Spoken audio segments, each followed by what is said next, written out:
get a massive quad pump, and keep your knees healthy with a backward sled drag. Let me show you how to do it.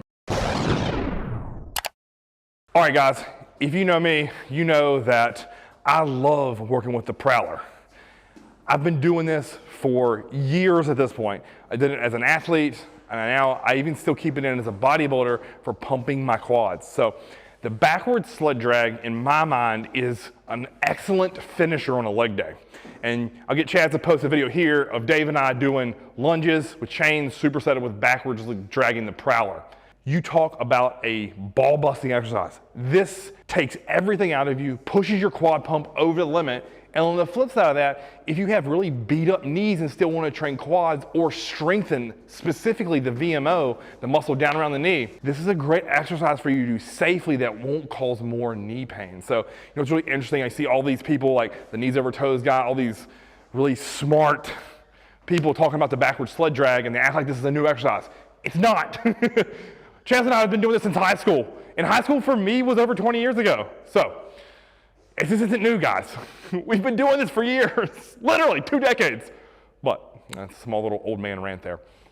I always kind of think it's like funny, and I kind of laugh because I see people say, "Oh, the reverse band hack squat is a new exercise that fill in the blank fancy coach with a PhD at the end of their name fucking came up with."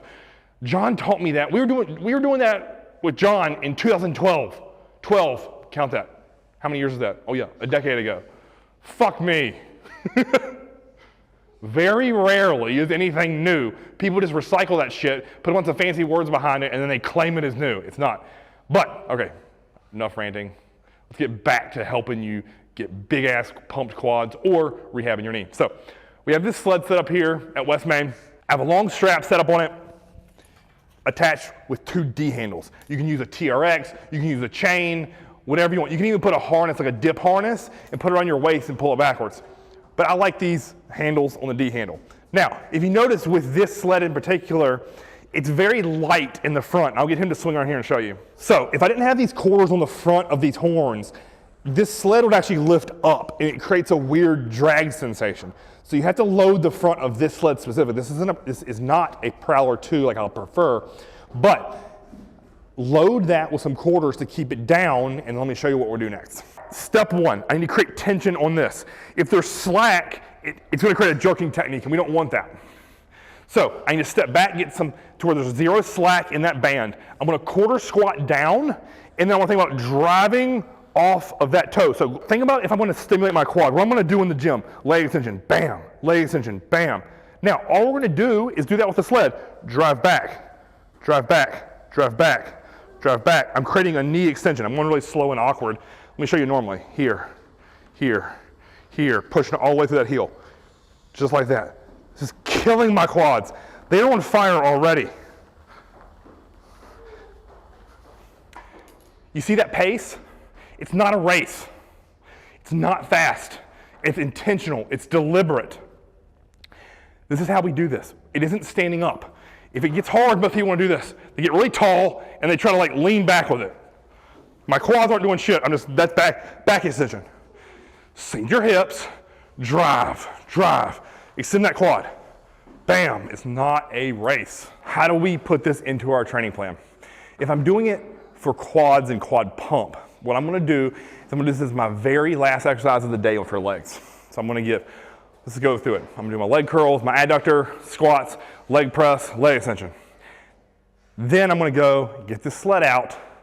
I'm just going to dump the tank. What I want to do, as we talked about earlier in the video, I like to do chain lunges, sets of 20 to 30-ish, immediately into backward sled dragging. And I don't really count it as steps, I count it more as distance. Roughly 30 to 50 yards is a great distance. Again, go with that pace. Work your quad. It's going to be agony. You got to fight it. It's going to really train your heart rate in your lungs. This is going to get you in better shape so that you can push your work sets further. I'm a huge believer in it. Now, part of it's because at heart, I'm an athlete and I love feeling gassed. It reminds me a lot of doing T-drills, reminds me of doing gassers, fucking ball busters, all that shit in football that steals your soul, that makes you separate the people who are conditioned versus the people who aren't. Because to me, I used to always think about like the guys who can hammer conditioning at the end of practice or after lifting, those are the guys in the fourth quarter who make plays. To me in bodybuilding, I carry that over. The guys who can do the hard shit at the end of their workout, those are the ones who are gonna bring crazy crispy condition. Those are the guys that are gonna have dug out deep muscle tissue. So, do the hard shit. Now, another angle is a conditioning side of this. Let's say, for example, the idea of getting on a Stairmaster, a bike, a treadmill is like nails on a chalkboard for you. You don't want to do it. You like doing what I consider like hard man shit. I'm gonna get Chaz to post this old grainy ass fucking video of one of my buddies and I doing this. I filmed this on a BlackBerry in 2010. So, you can see how small I am, but you get the point. The video's shit, but you can still see what I'm doing. I have a plate on each horn of the prowler. I'm sprinting it down full speed, spinning it around, untangle the TRX, drag that motherfucker backwards. You do that, your partner go, you rest 2 minutes, you do 5 of those total. It takes you roughly 15 minutes. By the end, I can't tell you how many people I'd run through that, either as a training partner or as a client when I was training people at the gym, and then end up with their head in the dumpster puking. It's that hard. But it's super fun. It's over fast, and if you hate the treadmill, it'll make you feel really fun, cool. Plus you get out and get some vitamin D from the sun, so I'm a huge believer in that. Lastly, the final piece, knee health and strengthening. This is gonna be done, you can do this honestly in my mind every freaking day. 3 to 5 sets of 30 to 40 yards, dragging slow. What you have to do is you have to build up to it. So let's say right now you're coming off of an injury. I wouldn't go out and immediately start doing 5 sets. Do 1 or 2 sets of maybe 20 yards and see how it feels. See if it swells. See if the next way you wake up, if you have any negative pain, right? When I say negative pain, pain in the joint, is it swollen? If that happens, you aren't ready for it. But if we're working our way, say, back on the playing field or back into the gym after a knee injury, think about this logically. Do it at your current rate of conditioning for that joint, right? So start with 1 set. Week 2, have 2 sets. Week 3, take it to a further distance, double the distance, and still do 2 sets. The next week, add 3 sets, then 4 sets. Then you can start building your way back into the gym. So again, take your time, don't rush that recovery process, but at the same time, we want to get back in there, strengthen our knees so that what we want to think about is all the muscle that surrounds the joint when it's fucked up. So in this case, speaking about the knee specifically, we want to think about the VMO, that's the quad muscle on the inside with a teardrop. We want to think about your calf, your hamstring, and your tibialis muscle in the front. So we want to strengthen all 4 of those so it protects that joint, right? It creates a casing or the padding, or if you want to think about a football analogy, that becomes the offensive line. The quarterback is your knee. We have to protect it, right?